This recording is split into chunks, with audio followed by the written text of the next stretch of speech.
Mais avant de développer ses titres, 1 an et 2 jours après la mort de Philippine, 20 ans, tuée dans le bois de Boulogne par un individu sous OQTF, un hommage lui a été rendu ce matin à l'université Paris-Dauphine où elle étudiait. Antoine Bienvaux, bonjour. Bonjour Clélie, bonjour à tous. Vous êtes sur place et 1 an après le drame, l'émotion est toujours aussi forte. Oui, et l'émotion était d'autant plus intense que la maman de Philippine a pris la parole pendant cet hommage au sein de l'université Paris-Dauphine. Devant la stèle dédiée à sa fille, elle a appelé les étudiants présents à ne pas oublier Philippine, mais aussi à faire preuve de la même joie de vivre et du même sens du travail qui caractérisait sa fille.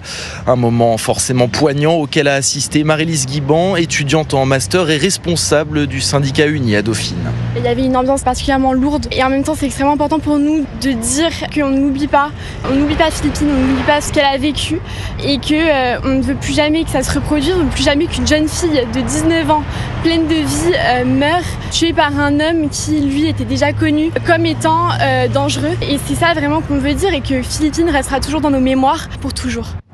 Un hommage très émouvant, donc auquel a aussi participé le président de l'université qui a prononcé quelques mots en introduction.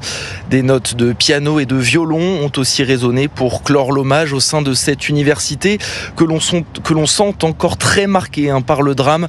Plusieurs affiches où sont inscrits justice pour Philippine sont d'ailleurs toujours placardées un petit peu partout sur les murs de la faculté.